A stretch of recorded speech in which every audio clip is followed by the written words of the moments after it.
ওফ ঠাকুমা, তোমার হাতের চপ যে কি জাদু বলে বোঝানো যায় না। রোজ সকালে না খেলে দিনটাই যেন শুরু হয় না আমার। রোজ একই কথা বলো, তবু শুনতে মন ভরে যায়। বলো তো, কতদিন ধরে বলছো এই কথা আমাকে? হ্যাঁ, বছর পাঁচেক তো হয়েই গেল বোধ হয়। তাও প্রতিদিন মনে হয় নতুন করে বলি, এত ভালো লাগে খেতে। কাকা, আরেকটা দেবো? গরম গরম নামছে এখনই, দেরি করলে ঠান্ডা হয়ে যাবে, স্বাদ পাবেন না। দাও দাও, না বললে কি আর ছাড়বো নাকি? হ্যাঁ, তোমার হাতেও তো এখন ঠাকুমার মতো টান এসে গেছে দেখছি। হ্যাঁ, ঠাকুমার কাছেই তো শিখেছি সব কাকা, এখনো অনেক কিছু বাকি শেখার। শুনেছি এখানকার চপ নাকি খুব বিখ্যাত। পথে দুজন লোককে জিজ্ঞেস করলাম, দুজনেই এই দোকানের নাম বলল আমাকে। বসুন না, খেয়েই দেখুন। কথা দিয়ে বোঝানো যাবে না, নিজেই বুঝবেন কেমন লাগে। নতুন লাগছে তো তোমাকে বাবা, এই গ্রামে আগে কখনো দেখিনি তোমাকে তো। এই তো দিন দুয়েক হলো এলাম, ভূমি অফিসে নতুন চাকরি পেয়েছি। এখন থেকে এখানেই থাকবো বলে ঠিক করেছি। বাহ, তাহলে তো এখন থেকে রোজই দেখা হবে এখানে। ভূমি অফিস তো এই মোড় থেকে বেশি দূরে না, হাঁটা পথ। হ্যাঁ, হেঁটেই যাওয়া যায়। তাই এই পথ ধরেই ফিরছিলাম, গন্ধের টানি এখানে এলাম আর কি। মানে, আরে বাহ, এত ভালো চপ আমি তো শহরেও খাইনি। মশলাটা কি দিয়ে বানানো বলা যাবে? এত সুন্দর স্বাদ কিভাবে আসে? সে তো আমার মায়ের কাছ থেকে শেখা রেসিপি বাবা, এই দোকানই তো আমাদের সব। এইটুকু নিয়েই আমাদের দুজনের দিন চলে যায়। তাহলে তো আমাকে রোজই আসতে হবে এখান থেকে। এমন স্বাদ ছাড়া যায় নাকি? হ্যাঁ, ঠাকুমা, আজ তো বাজার থেকে বেসন আলু আনতেই হবে, নইলে কাল দোকানে কিছু ভাজার থাকবে না। ঘরে যা আছে তাতে আজকে চপও ঠিক মতো হবে না। এই বৃষ্টির মধ্যে বেরোবি? দেখছিস না রাস্তায় কেমন কাদা জমে গেছে, পা পিছলে পড়বি তো যে কোনো জায়গায়। আমি সামলে নেব ঠাকুমা, ছাতা আছে, আস্তে আস্তে হাঁটবো, চিন্তা করো না তুমি এত। না, আজ থাক। এই বয়সে তো শরীর খারাপ হলে তখন ওষুধের পয়সাই বা কোথায় পাবো বলতো? তার চেয়ে একদিন না গেলে ক্ষতি কি হবে? কিন্তু কাল থেকে দোকান বন্ধ থাকলে সংসার চলবে কি করে ঠাকুমা? আমাদের তো রোজের রোজগারেই দিন চলে, জমানো টাকা তো নেই। একদিন বন্ধ থাকলে আকাশ ভেঙে পড়বে না, বৃষ্টি তো সারা দিন থাকবে না। আজকের মতো থাম তুই, কাল যদি রোদ ওঠে তাহলে দুজনে মিলে বাজারও যাব, দোকানও খুলবো একসাথে। আচ্ছা তাই হোক, কিন্তু ঘরে বেশি দিনের বাজার নেই ঠাকুমা, এভাবে বেশি দিন চলবে না আমাদের। জানি তো, কিন্তু আজ এই বৃষ্টিতে বেরিয়ে অসুখ বাঁধিয়ে ফেললে সমস্যা আরো বাড়বে, তখন তো সামলানোই কঠিন হবে। তোমার শরীরের কথা ভেবেই তো আমি বলি সব সময় ঠাকুমা, নিজের কথা তো একটুও ভাবো না তুমি। আচ্ছা তাই হোক তাহলে, কিন্তু কালকে সকাল সকাল বেরোবো বলে দিচ্ছি। সেটাই ভালো, তুই আছিস বলেই তো এখনো চলতে পারছি এই বয়সে, নইলে কবেই থেমে যেতাম। এসব কথা থাক এখন ঠাকুমা, চা বসাই বরং, বৃষ্টির দিনে গরম চা হলে মন্দ হবে না দুজনের। হ্যাঁ তাই কর, আর একটু বেশি চিনি দিস, আজ মনটা একটু ভাল লাগছে। মন ভার লাগছে কেন ঠাকুমা? শরীর খারাপ লাগছে নাকি তোমার? না না, শরীর ঠিক আছে, দোকান বন্ধ থাকলে কেমন যেন অস্থির লাগে আমার, এই আর কি। কি মিনা, আজকে দেরি করে ফেললি? কালকে দোকান খোলনি কেন? হ্যাঁ, এমনটা তো আগে কখনো হয়নি তোদের এই কয়েক বছরে। কাল খুব বৃষ্টি ছিল নিতাই কাকা, ঠাকুমা বেরোতে দেয়নি আমাকে, পা পিছলে পড়ে যাওয়ার ভয় খুব চিন্তা করছিল। তা ঠিকই করেছে বুড়ি, রাস্তার যা অবস্থা, সাবধান থাকাই ভালো এই সময়। কিন্তু জানিস, কালকে বিকেলে কত লোক এসে ঘুরে গেছে তোদের দোকানের সামনে দিয়ে। সত্যি? আমরা তো ভাবিও নি কেউ এভাবে খোঁজ করবে আমাদের দোকানের। চপ না পেয়ে মুখ কালো করে ফিরে গেছে সবাই, এমনকি ওই স্কুলের মাস্টার মশাইও এসে জিজ্ঞেস করছিলেন দোকান বন্ধ কেন আজকে। ওনার মেয়েরও নাকি খুব পছন্দ তোদের চপ। আমাদের চপের নাম তাহলে গোটা গ্রামে ছড়িয়ে গেছে বলছো তাহলে কাকা? বন্ধ থাকলে মানুষ মিস করবেই তো, এত বছর ধরে তো দেখছি ঠাকুমার হাতের রান্না, এই স্বাদের কোনো তুলনা নেই এই গ্রামে। আচ্ছা কাকা, আজ 1 কেজি বেসন আর 2 কেজি আলু দাও তো, কালকে থেকে আবার দোকান খুলছে নিয়ম করে, আর দেরি করব না। আর দিচ্ছি দিচ্ছি, তেলও তো লাগবে বোধ হয়, নাকি ঘরে আছে এখনো কিছুটা? হ্যাঁ, তেল ঘরে আছে এখনো কিছুটা, শুধু এই দুটিই দাও আজ, বাকিটা পরে দেখব। আচ্ছা ঠিক আছে। আর শোন, দাম নিয়ে চিন্তা করিস না, তোদের সাথে অত হিসেব করে মানে কি হবে। না কাকা, দাম তো দিতেই হবে, তুমি এত সাহায্য করো এমনিতেই অনেক। যা তাড়াতাড়ি বাড়ি ফিরে যা, আবার মেঘ জমছে দেখছি আকাশে, ঠাকুমাকে বলিস সাবধানে থাকতে। আচ্ছা কাকা বলবো, তুমিও সাবধানে থেকো, আজকাল তো রোজই বৃষ্টি নামছে হুট করে। কালকে সারাদিন এসে ঘুরে গেছি, দোকান বন্ধ দেখে মনটাই খারাপ হয়ে গেছিল খুব। কাকা, বৃষ্টির জন্য বেরোতে পারিনি, আজ তো ঠিক সময়ই এসেছি, দেখুন কেমন গরম গরম চপ নামছে। তোদের চপ ছাড়া বিকেলটাই যেন অসম্পূর্ণ লাগে। এক প্যাকেট দে তো তাড়াতাড়ি, বাড়িতে সবাই অপেক্ষা করছে। সবাই লাইন ধরে দাঁড়াও তো বাবারা, সবাইকেই দেব, তাড়াহুড়ো করো না, কারো চপ কম পড়বে না আজ। ঠাকুমা, তোমার হাতের জাদু ছাড়া থাকা যায় না, তাই তো এত তাড়াতাড়ি করি সবাই মিলে। কাকা একটু ধৈর্য ধরুন সবাই, কড়াইতে তো একসাথে সবটা হয় না, একটু সময় দিন আমাদের। কালকে থেকে আর একদিনও দোকান বন্ধ রেখো না, তোমার হাতে চপ না খেলে মন ভরে না আমাদের কারুরই। চেষ্টা করব, তবে বৃষ্টি তো আমাদের হাতে নেই, আকাশ যা করে তা তো আটকানো যায় না। সে তো ঠিকই, কিন্তু তোমাদের এই কষ্ট দেখলে খারাপ লাগে আমারও। এই ছোট্ট দোকানের ওপরই তো তোমাদের সংসার চলে। হ্যাঁ, আমরা ঠিক সামলে নেব কাকা, চিন্তা করো না তুমি, এই তো এখনো চলছে ভালোভাবেই। ঠাকুমা, 4 দিন হয়ে গেল দোকান বন্ধ, ঘরে যা টাকা ছিল প্রায় শেষ হয়ে এসেছে, আজ হিসেব করে দেখলাম। জানি, কিন্তু এই কাদা পানির মধ্যে দোকান খুললে দাঁড়াবই বা কোথায় বলতো, উনুনও তো ভিজে জায়গায় ধরানো যায় না কোনোভাবেই।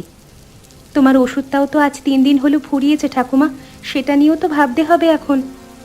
থাক না 2-1 দিন, অতটা দরকার নেই আমার, তুই বরং নিজের খাওয়া দাওয়ার দিকে খেয়াল রাখ, রোগা হয়ে যাচ্ছিস দিন দিন। তুমি তো রোজ রাতে খাসছো ঠাকুমা, আমার ভয় করছে খুব, যদি আরো খারাপ হয়ে যায় শরীরটা তোমার।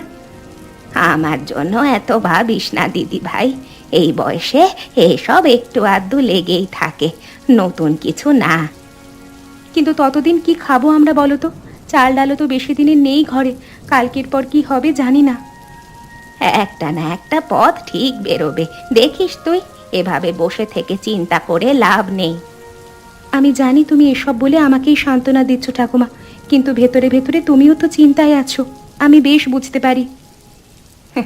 তোকে ফাঁকি দেওয়া সহজ নয় দেখছি, হ্যাঁ চিন্তা তো হয়ই, কিন্তু ভেঙে পড়লে চলবে না আমাদের, তাহলে আরো খারাপ হয়ে যাবে সব। যদি এভাবে আরো কয়েকদিন চলে তাহলে কি করব ঠাকুমা, আমার কিচ্ছু বুঝে উঠতে পারছি না। যা হয় দেখা যাবে, এখন শুধু বৃষ্টিটা থামার অপেক্ষা করা ছাড়া উপায় নেই আমাদের।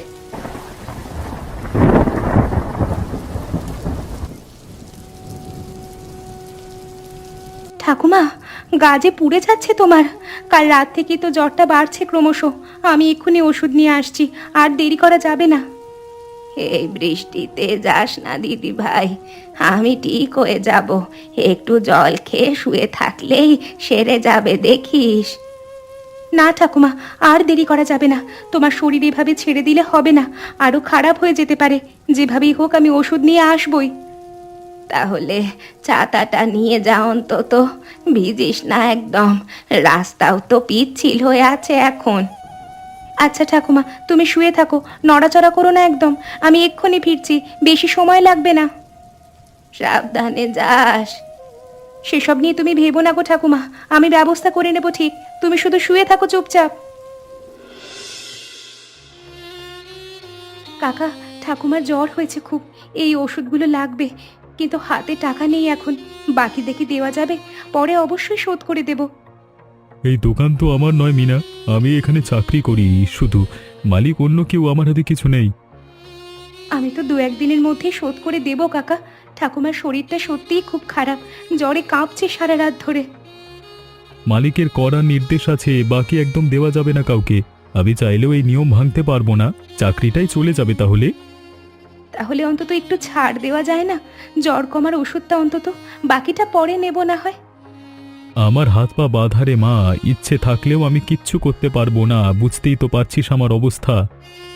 ঠিক আছে কাকা, বুঝেছি। তোমার তো দোষ নেই এতে, তুমিও তো আর কি করবে বলো। মন খারাপ করিস না। আচ্ছা কাকা, দেখি অন্য কোথাও থেকে কিছু ব্যবস্থা করতে পারি কিনা। কি রে মিনা, এত সকালে মুখটা এমন শুকনো কেন? তোর কিছু হয়েছে নাকি? কাকা, ঠাকুমার শরীর খুব খারাপ, ওষুধ কিনতে পারিনি, হাতে একদম টাকা নেই। অন্তত কিছু চাল ডাল যদি বাকিতে দাও, দোকান খুললেই শোধ করে দেব। তুই তো আমার এত বছরের চেনা খদ্দের মিনা, এত ভাবিস কেন? অল্প জিনিসের জন্য চিন্তা করিস না, যা নিয়ে লাগবে, যা যা লাগবে তো নিয়ে যা। সত্যি দিয়ে দেব কাকা, দোকান খুললেই প্রথম টাকাটা তোমাকেই দেব, কথা দিচ্ছি এই মুহূর্তে। আগে ঠাকুমাকে সামলা, টাকার কথা পরে ভাবিস। এত বৃষ্টির মধ্যে অসুখ বিসুখ তো লেগেই থাকবে, কিছু একটা নতুন, মানে এটা নতুন তো না আমার কাছে। তোমার মতো মানুষ পাশে আছে বলেই তো এখনো ভরসা পাই কাকা, নইলে কার কাছে যেতাম বলো তো। বাজে কথা বলিস না, তাড়াতাড়ি যা, বাড়ি ফের। ঠাকুমা একা পড়ে আছে বাড়িতে, দেরি করিস না আর। ঠিক আছে কাকা, যাচ্ছি এক্ষুনি, আবার দেখা হবে ঠিক। সাবধানে যাস রাস্তায়। আজ তো বৃষ্টিও নেই, রোদ উঠেছে, তাহলে দোকান বন্ধ কেন বুঝতে পারছি না তো।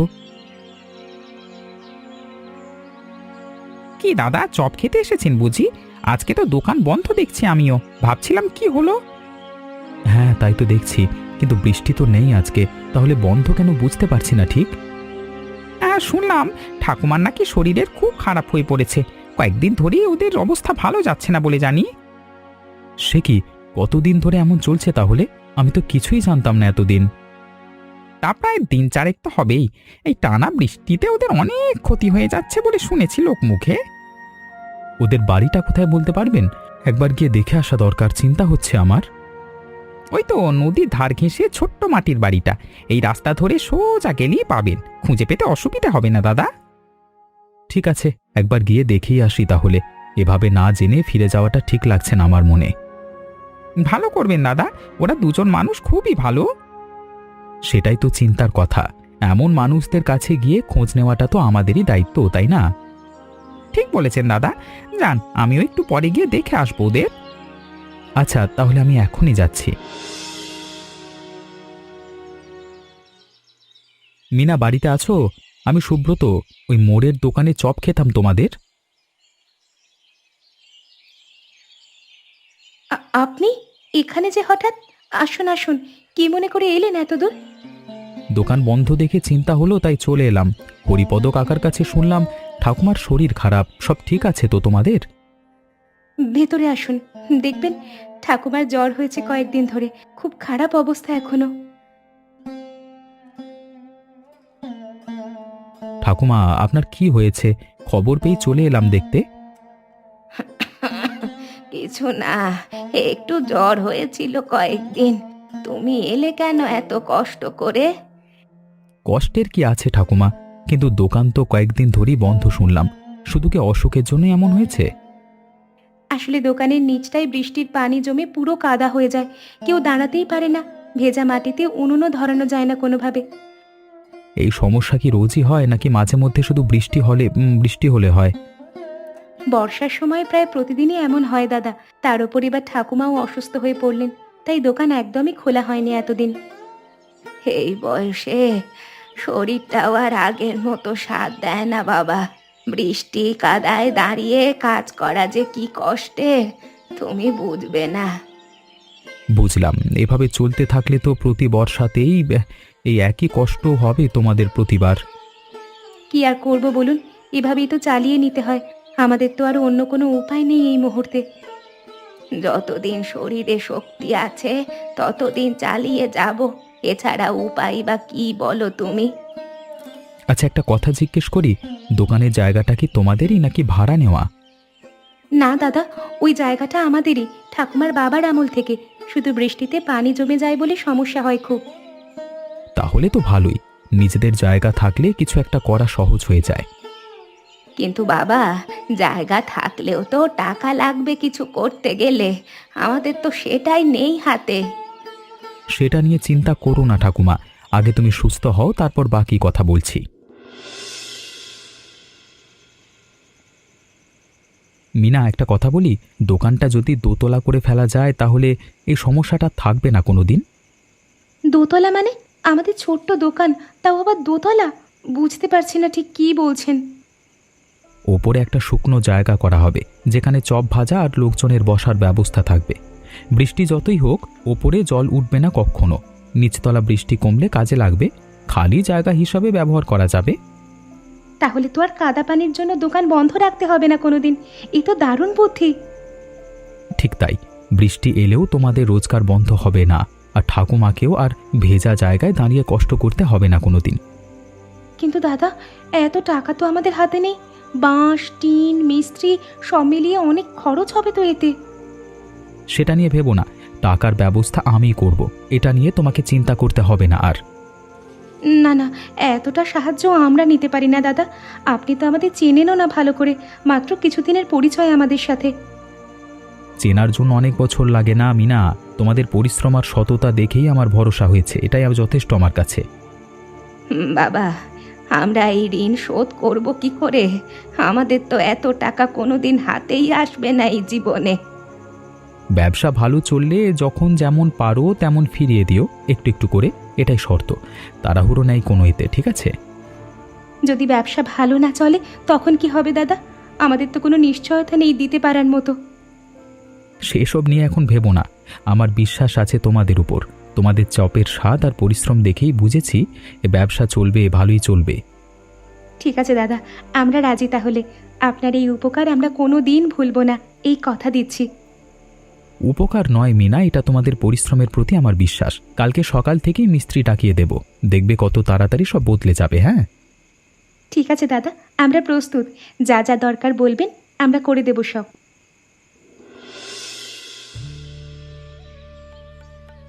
ওপরের অংশটা যেন শক্ত হয়, বৃষ্টির পানি যেন কোনোভাবেই ভেতরে না ঢোকে। চালটা একটু ঢালু করেই দিতে বলুন মিস্ত্রিদের, তাহলে জল জমবে না। দাদা, আপনি নিজেই এত খেয়াল রাখছেন সব দিকে, আমরা তো ভাবতেই পারিনি এত তাড়াতাড়ি সব হয়ে যাবে এভাবে। তোমাদের দোকান তো এখন গ্রামের গর্ব মিনা, তাড়াতাড়ি না করলে চলে বলো? বর্ষা তো আরও কয়েক মাস থাকবে। সিঁড়িটা একটু চওড়া করা যায় না দাদা? খদ্দের যখন ভিড় করবে তখন ওঠানামায় যেন কষ্ট না হয় কারোর। ভালো বলেছ, এটা তো খেয়ালই করিনি। মিস্ত্রি ভাই, সিঁড়িটা একটু চওড়া করে দিন তো, লোকজন যেন সহজে ওঠানামা করতে পারে।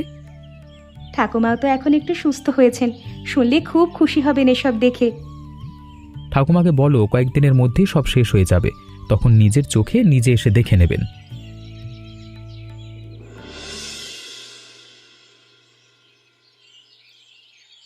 বাহ, এখন তো পুরো শহরের দোকানের মতো লাগছে, বসার জায়গাও হয়ে গেছে দেখছি সুন্দর করে। এখন আর বৃষ্টির ভয় নেই বাবা, রোজই দোকান খোলা থাকবে এখন থেকে, বৃষ্টি হোক আর যাই হোক না কেন। কাকা বসুন, গরম গরম চপ দিচ্ছি এক্ষুনি। আজ প্রথম দিন, একটু বেশিই মজা করে বানিয়েছি আজকে। তোমাদের এই কষ্টের দিন শেষ হলো ভেবে আমারও ভালো লাগছে খুব, সত্যি বলছি। এসো বাবা এসো, তোমার জন্যই তো আজ আমাদের এই দিন দেখা, এই কথা কোনো দিন ভুলবো না আমরা। না ঠাকুমা, এটা তোমাদের নিজেদের পরিশ্রমের ফল, আমি শুধু একটু বুদ্ধি দিয়েছিলাম, বাকিটা তো তোমরাই করেছো সব। সেই বুদ্ধিটাই তো আমাদের সব বদলে দিল দাদা। এখন আর বৃষ্টির দিনে চিন্তায় ঘুম আসে না, রাতে শান্তিতে ঘুমাই। তোমার মতো মানুষ আজকাল পাওয়া যায় না বাবা, না চিনেও এভাবে যে পাশে দাঁড়িয়েছ, এই ঋণ শোধ হওয়ার নয়। আপনাদের চপের স্বাদ যে আমাকে রোজ টানে ঠাকুমা, এটাই তো আসল কথা। এর বিনিময়ে এটুকু তো করাই যায় সহজে। তাহলে আজ থেকে আপনার জন্য একটা বিশেষ জায়গা রাখলাম ওপরতলায় দাদা, রোজ এসে বসে খেয়ে যাবেন, এটাই আমাদের অনুরোধ।